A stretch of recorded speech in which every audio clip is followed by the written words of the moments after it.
Blessed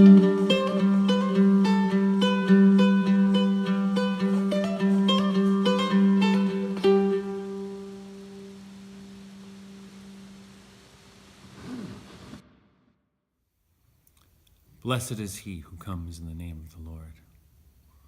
Luke 13:35, the epigraph to letter 4 of Valentin Tonberg's Meditations on the Tarot, the letter on the Emperor.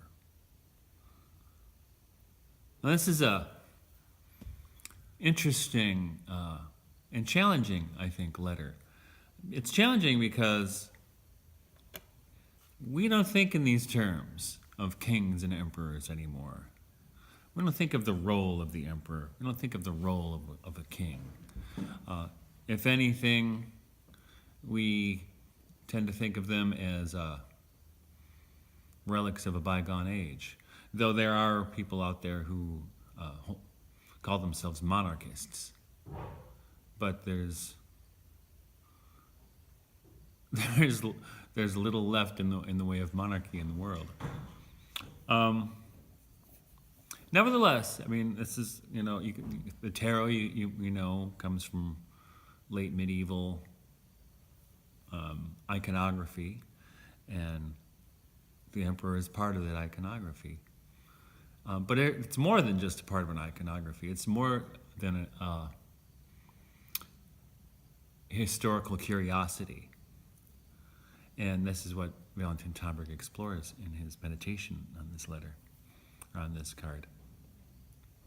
Now, one of the things he points out about the emperor is that in the image as depicted, the emperor is not armed. He holds the scepter in what seems to be his right hand, but reflected from us, it's in the left hand. He's neither seated nor standing. He doesn't have a court around him, strangely enough. And his shield is resting on the ground against his throne. And Tonberg calls this an image of active renunciation. Active renunciation, what does that mean? And the emperor, for him, is a kind of post, rather than, how you could say, personality. It's a post, not a personality. And the thing is, it's a renunciation of personality in a real sense. Give me an example. So the Coptic Church, culminating on January 6th, the Feast of Theophany in the Eastern churches, but the Feast of Epiphany in the Western Church, they have this ceremony which involves carrying what they call the tablets around in a procession, and they're eventually, they bless the holy water, and everybody jumps in.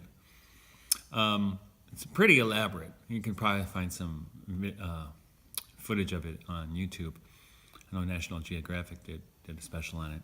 But the thing is these tablets, which are supposed to be replicas of the Ark of the Covenant, which is strange for a Christian festival to center around an Old Testament image. But in the Coptic Church, it's important because the Coptic Church claims to hold the real Ark of the Covenant, brought there in the days of Solomon. It's an interesting book written on the topic called The Sign and the Seal by Graham Hancock. And he interviews the person who is identified as the guardian of the real Ark. And that's his job. I mean, that is his 24-hour-a-day, 7-day-a-week job, no days off, and which is why no one ever wants the job. But the guardian of the Ark is chosen by the outgoing, or the dying guardian. He chooses his successor, and it's an important job. And it's so important that he is the only person allowed to see the Ark unveiled. It's usually wrapped in sheepskin.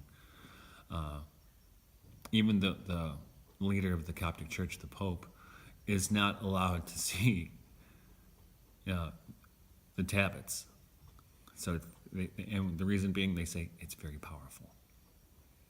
No one can see it because it's very powerful. No, what does that mean? So there are some really good conspiracy about what that means and what the ark could be. Everything from some kind of nuclear device, or organically created nuclear device to who knows what it is. But nevertheless, he gives up his position. His is an active renunciation, like the emperor in the card. And so furthermore, so Schomburg, right away, I mean, this is page 78 in my book, he brings this up. He dwells on this active renunciation of the emperor. And he even points out, and this is something that really has lived in my own spiritual life for the longest time. He says, every crown is essentially a crown of thorns, talking about the emperor's crown. But every crown, what does that mean? And he talks about the rays going out from the crown, but also they penetrate inwardly, which means a destruction or an impingement upon the personality. I mean, that's the emperor can't do what he wants to do. It's kind of a theme in literature, is that the king can't just do what he wants. You ever see the movie Excalibur, for instance? There's a wonderful scene toward the end after Excalibur, the sword, is restored to King Arthur, and from Guinevere, who was had it in her keeping. And he tells her, I wish that in a time to come, I can just be a man, and I can come to you as a husband comes to his wife. Because he can't be a husband to Guinevere first. He has to be the king first. That has to be his first priority. And most of us do not live with this. Most of us do not live with this kind of responsibility. I think often, in this regard of the Prince of Wales, Charles, how he kind of embodies that. I mean, if you've ever paid attention to his foundation, they do this phenomenal work. But his task is first to be the Prince of Wales and to be the king to be. If his mother ever dies, he it's a different consciousness with which people in that realm live than the rest of us. We'd never have that. We never have duty in that way weighing upon us. So it's interesting. And so Tomber goes on and he talks about, he doesn't use the word kenosis. He uses the Hebrew term from the Kabbalah, tzimtzum, which is this emptying of the self. And he points to the emperor's emptying of his personality to God's self-emptying. At the creation, this is an idea in the Kabbalah that in order to make room for the creation, God had to withdraw some of himself to create a space, to create a void for which creation to happen. And Tomberg points, and I think beautifully, that this is also fulfilled and illustrated in the crucifixion, where Christ himself empties himself that salvation may happen. And Tomberg points out that this tzimtzum kenosis of both God and God the Father in the creation of all things and in Christ on the cross is kind of the answer to pantheism. This pantheism is all about everything's filled and everything God is represented, but it doesn't ever talk about God's emptying, God's absence. And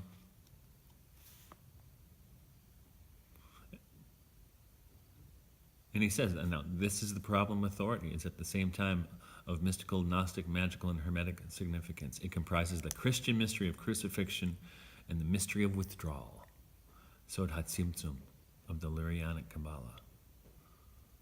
Right? And I don't know if you notice this, kind of an aside on page 81. He mentions that this is he says, nowadays we encounter the same, for example, in Soviet radio broadcasts from Moscow. The argument from Moscow is always the same. If God exists, he must know that we, the communists, dethrone him, etc., etc. Now, of course, we know that Tomberg's job while he lived in England was translating broadcasts from Russia for the BBC and for the British government.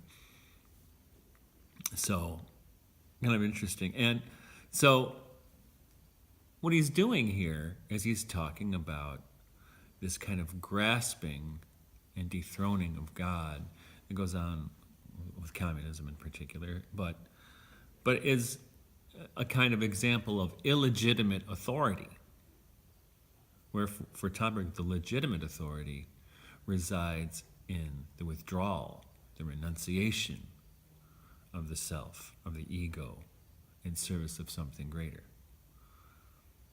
And he points out that,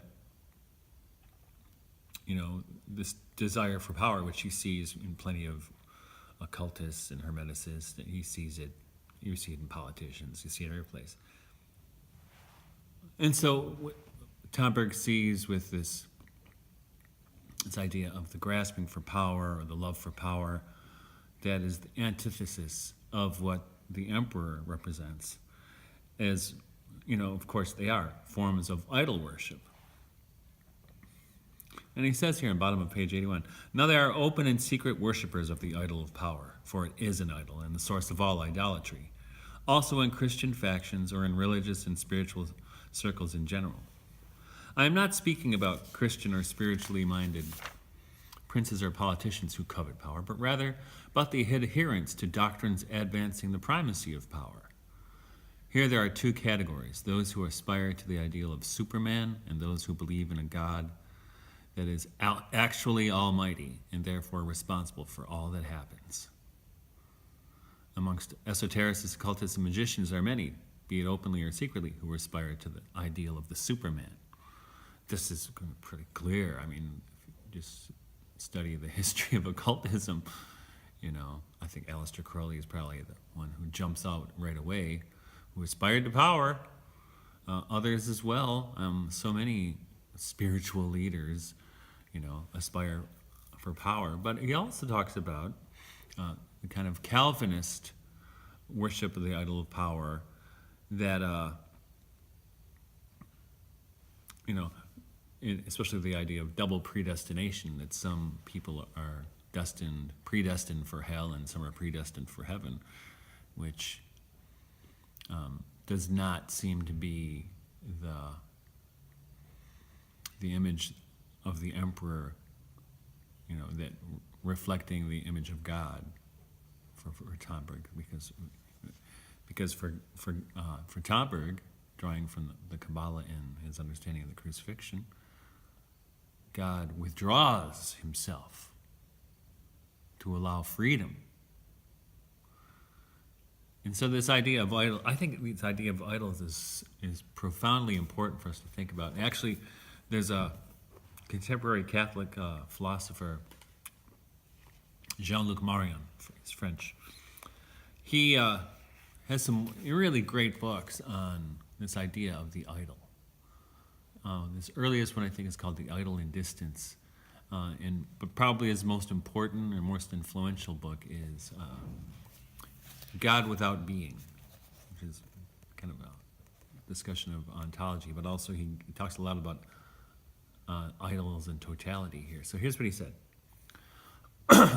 The human gaze, far from fixing the divine in a figmentum as frozen as itself, does not cease envisaged by the icon, there to watch the tide of the invisible come in, slack on immense visible shores. In the idol, the gaze of man is frozen in its mirror. In the icon, the gaze of man is lost in the invisible gaze that visibly envisages him. So what he's saying is that there's a difference between an icon and an idol. An icon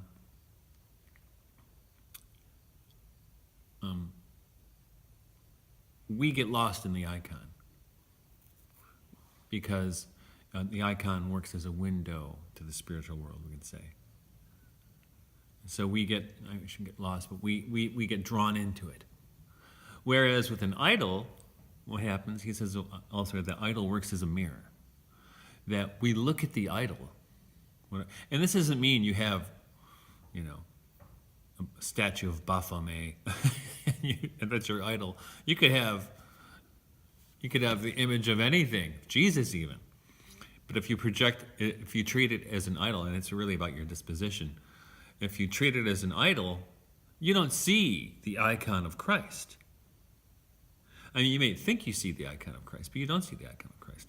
What you see is yourself, because the icon is now functioning as an idol, and it's reflecting back to yourself who you are. And we see this all over the place. People have this image of God who is just like they are, right? Because they have projected their image of God onto God, and that's all they see. Whereas an icon, and this is, again, what Tomberg's talking about with this idea of tzimtzum, or kenosis, with the emptying of the self, you say we empty our own selves. We empty our own self in beholding the image. It can become an icon then. If we hold on to ourselves and our egos and we project it into the image, it becomes an idol. And similarly, the figure behind the icon, we can say, is in a position already of emptying. Because it's only in a position of emptying that we are able to have a space to enter. Right? So this is part of his discussion, and I think it's an important part, especially in our day and age, which seems particularly prone to idolatry. And I think it's particularly prone to idolatry because we're irreligious, and so we think we're immune to idolatry, and we do it automatically. At least with in a religious context, you at least have some awareness that such a thing exists. Then Tomberg goes on to talk about. We already mentioned it, freedom. The two qualities of freedom he talks about. They're two indestructible elements. The meonic element, he says, and that means the void, the emptiness, and the pleromic element, which is the fullness. And God does both at the same time, right? By his emptiness, we come to his fullness. It's kind of a mystery. Similarly with the emperor, by his renunciation of personal ambition, he fulfills his role as emperor. Right? Fulfills his role as emperor. And as he says, the power of the emperor reflects divine power. This is on page 85. And just as the latter is affected by divine contraction, tzimtzum, by voluntary divine powerlessness, the crucifixion, so the power of the emperor is affected by the contraction of his personal forces, and he sees this in the belt drawn tight by the emperor, and by voluntary immobility, the crossed legs in the image of the emperor on the card, and his post, the seat or throne of the emperor. And he talks a lot about this post. And this is where it gets, I think, for us, kind of foreign. Because, especially if you're in the United States where I live, we have no concept of what it's like to live with a monarch. But he talks, and he says the post of the emperor is now a cult. There's no emperor in Europe. There are some remnants of royalty scattered around. And he says, this is why the royal crowns, one after another, lost their luster and were eclipsed after the imperial crown was eclipsed. And then he talks about, and very interesting, how Napoleon saw that void and recognized, no, Europe needs an emperor. But, of course, then he made himself emperor. And how did he make himself emperor? By grasping, crowning himself, right? which is not, which is illegitimate. And then he also points to Hitler as another example of a person who sensed this void that needed to be filled, but he wanted to fill it in a diabolical way. Now, this might seem like a digression, but I don't think it is. This reminds me quite a bit of the Brothers Grimm fairy tale, The Fisherman and His Wife. To be brief, what happens is a fisherman meets this fish who can grant him wishes. And he doesn't want to ask for anything. He's kind of happy living in his little hovel. And he goes back home and tells his wife, hey, I met this fish. He said he could give us a wish. You didn't ask him or anything? I'm happy with how things are. He goes, you tell him we want a nicer house. So the fisherman goes back. My wife says she wants a nicer house. And the fish says, go back home. She's already sitting in it. And then next day the wife wakes up. I'm not happy with this house. Give me a bigger house. I want to be royalty, And she keeps upping the ante, and the fish keeps answering her prayer, right? But funny though is every time the fisherman goes back to the sea to talk to the fish, the sea's changing. The sea is getting a little agitated, and finally, after she's been asking for quite a few things, she wants to be king. You're a king. And the sea gets a little angrier. The husband never wants to ask for anything more, but he goes back and asks for something more. Then she says, I don't want to be king. King's not enough. I want to be emperor. And he's like, wife, come on, just be happy being king. Don't be emperor. Nope, I won't be happy until I'm emperor. He goes back, sees him and angrier looking. Fish is still very conciliatory. Go back home. She is emperor even as we speak. And then she's not happy being emperor. Can you imagine? She wants to be the pope. And the husband says, wife, no, not this. There's only one pope. You can't be pope. I'm not going to be happy until I'm pope. You go tell him I want to be pope. And then she's getting angry and angry. Then finally, she's not happy being pope either. She has to be God. And then he goes back to tell her, well, she's not happy being pope. She wants to be God. And the fish says, of course, well, go back home. She's waiting in your hovel. I think it's a beautiful story, and it really illustrates the difference between renunciation, which I think the husband represents. And he's almost the emperor already, in rags. You can think about him as the emperor in rags, but happy to put himself, his wants besides for somebody else. Whereas the wife represents that grasping that we saw in Napoleon and Hitler. So it's I think it's a pretty interesting notion. But then Tomberg says this role of emperor is now occulted. It's hidden. I don't know what that means. There's still an emperorness. And he points to Hermetic philosophy as emblematic, symbolic of the emperor, right? Because this is the fourth stage. We started with the magician and mysticism, the high priestess and gnosis, the empress and sacred magic, and now the emperor with Hermetic philosophy. And the idea here is of authority, and for I guess we could say for Tomberg that the emperor is what a Hermetic philosopher is. It's someone who has renounced power for the sake of the kingdom, you could say, for his post. He talks about a lot about the emperor's post.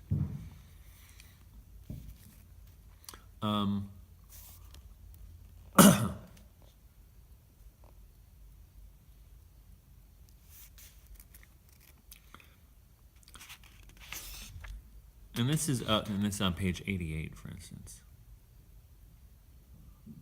And he says, this Hermetic philosophy, it is necessary to repeat, does not signify a philosophy derived or disengaged from the organism of unity of mysticism, gnosis, and sacred magic. The The Hermeticist is therefore a person who is at one and the same time a mystic, a Gnostic, a magician, and a realist, idealist philosopher. Hermetic philosophy, being the summary and synthesis of mysticism, gnosis, and sacred magic, is not a philosophy among other philosophies, or a particular philosophical system among other particular philosophical systems. This is page 89. Just as the Catholic Church, being Catholic or universal, cannot consider itself as a particular church among other particular churches, nor consider its dogmas as religious opinions among other religious opinions or confessions, so Hermetic philosophy, being the synthesis of all that which is essential in the spiritual life of humanity, cannot, his emphasis, consider itself as a philosophy amongst other philosophies. And then he asks the question, presumption? It would be without any doubt a monstrous presumption if it were a matter of human invention instead of revelation from above. In fact, if you have a truth revealed from above, if the acceptance of this truth brings miracles of healing, peace, and vivification with it, and if lastly it explains to you 1,000 unexplained things that are inexplicable without it, can you then consider it as an opinion among other opinions? Hermetic philosophy is not a particular philosophy amongst particular existing philosophies. It was not so already for the sole reason that it does not operate with univocal concepts and their verbal definitions, as do philosophies, but rather with arcana and their symbolic expressions. It's at the bottom of 89. So, I would say that Tomberg is saying that Hermetic philosophy is a poetic philosophy. It's an intuitive philosophy, and it's not one governed by, even though it makes use of logic and rationality, it's not governed by them. There's more to it, you know.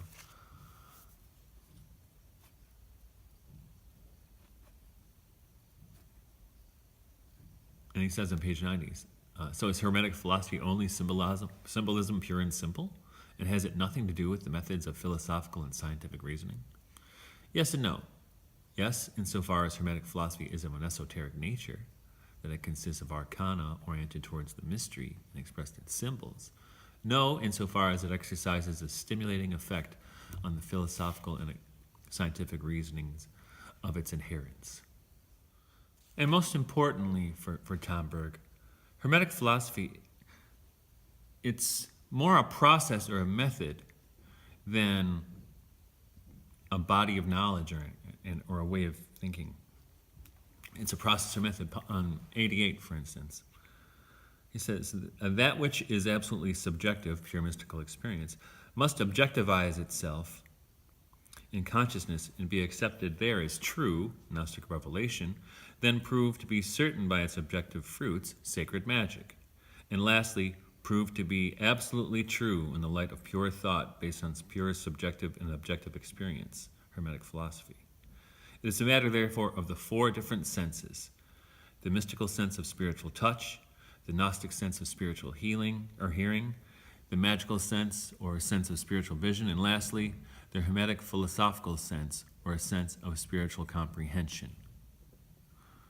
And he's been leading up to this in the three letters prior to this, this is where you write the book.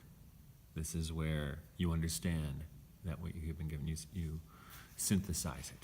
And synthesis is an important word for him.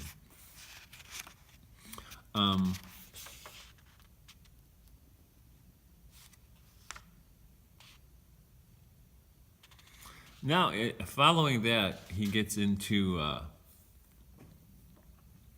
discussion of reincarnation, which is probably one of the more controversial moments in the book, in a book full of questionable orthodoxy in the eyes of some. When he starts to talk about reincarnation, it's when the red flags go out right there from some people. And he says this on page 92. He says, thus, for example, reincarnation is in no way a theory which one has to believe or not believe. In Hermeticism, no one would dream of putting forward a case in order to persuade or even dissuade people of the truth of the reincarnationist theory. For the Hermeticist, it is a fact which is either known through experience or ignored. And he further says, ignorance of reincarnation often has very profound and even sublime reasons associated with the vocation of the person in question. And he talks about priests, doctors, or a judge, for instance. It would not be healthy for them to know people's past lives. Now, here's the question, right? Where do we stand on this? Where do you stand on? Where do I stand on this idea of reincarnation? And to be honest, I'll say, in my 20s, 30s, I was in circles where people mostly accepted reincarnation. And I did too. But I got turned off by it because it seemed to me, and this might be your experience, that a lot of people use reincarnation or karma in particular, as an excuse for bad behavior. Well, I guess I'll just have to get it next lifetime, kind of thing, right? Which is wrong. And I said, well, if that's how we're going to think about this, I'll do without. So I have lived my life since then. I'd say ignoring reincarnation. I'm not necessarily interested in my past lives. Though, I think all of us do have certain resonances or sympathies for maybe certain times of history or certain motifs, certain people in the Bible or something. But it doesn't necessarily point to reincarnation. Could be lots of different things. And I'm not saying reincarnation isn't a thing either. I'm not saying it's not true. I'm just saying I have chosen to ignore it because until I find someone who makes sense, though Tomberg makes perfect sense. But here's the thing, this is what he says on 93. Leading up to this, he says, for reincarnation is neither a dogma, that is, a truth necessary for salvation, nor a heresy, depends who you talk to, that is, contrary to a truth necessary for salvation. It is simply a fact of experience, just as sleep and heredity are. As such, it is neutral. And I like that. It's neutral, because people make a big deal about it, and they sound dumb. Everything depends on its interpretation. And this is where he does something interesting. Next paragraph. But when one says there is a mechanism of infinite evolution and one is morally determined by previous lives, there is no grace. There is only the law of cause and effect. And then this is a blasphemous interpretation. It reduces God to the function of the engineer of a moral machine. Now, what's he talking about?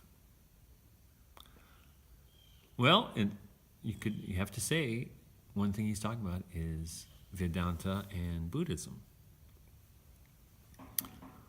because that's how reincarnation is understood in those contexts. But also, he's talking about Blavatsky theosophy and anthroposophy,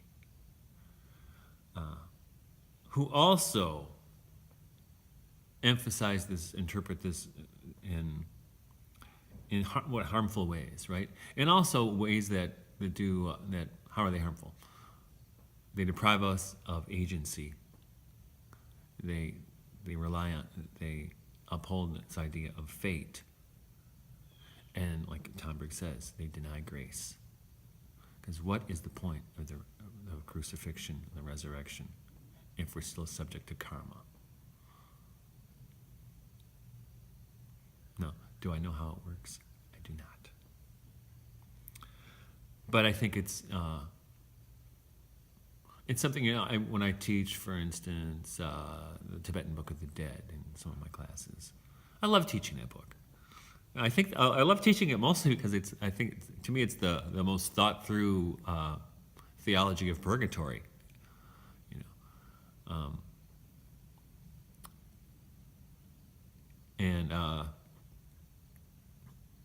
But is reincarnation? I don't know.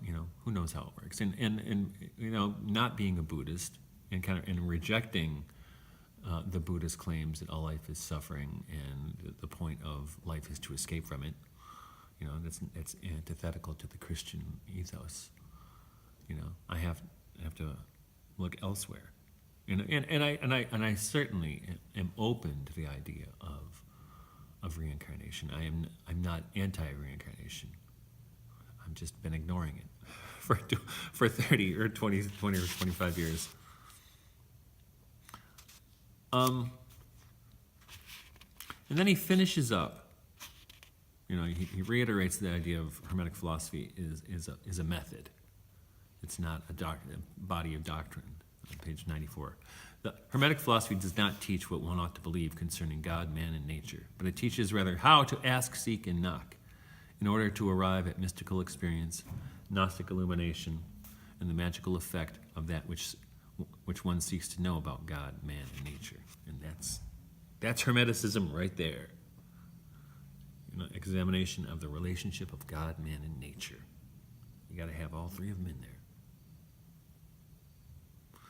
But then as he gets to the close here, and I think this is very much connected to this statement here on that's page 94, he talks about, at the very end,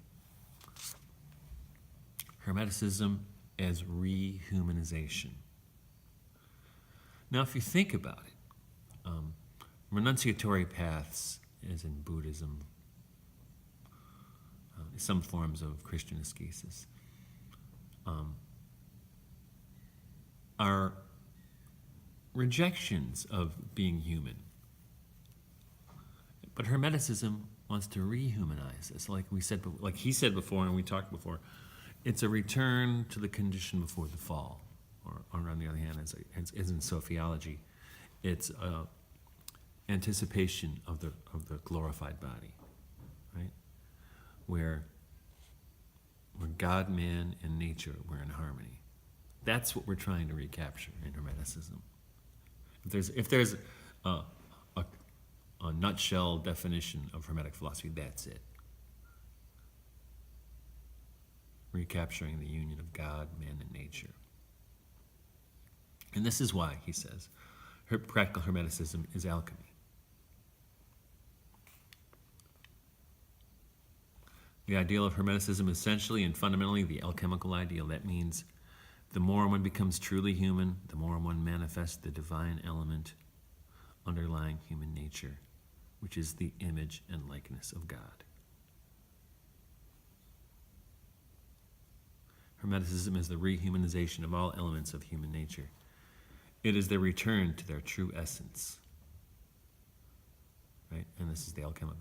Just as all base metal can be transformed into silver, into gold, so are all the forces of human nature susceptible to transformation into silver or gold. That is, into what they are when they share in the image and likeness of God. So that's a good thing. And so how do we get there? We get there, Tomberg would say, through active renunciation, which also allows a fullness at the same time. And I think this is why it took him so long to write this book. This would not be the same book he'd written in his 40s or 30s.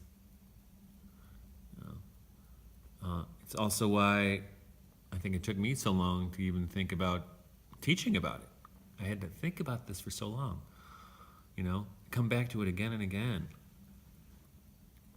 And as he points out, this work of sublimation, which is what I think going through this book is it's a path of sublimation.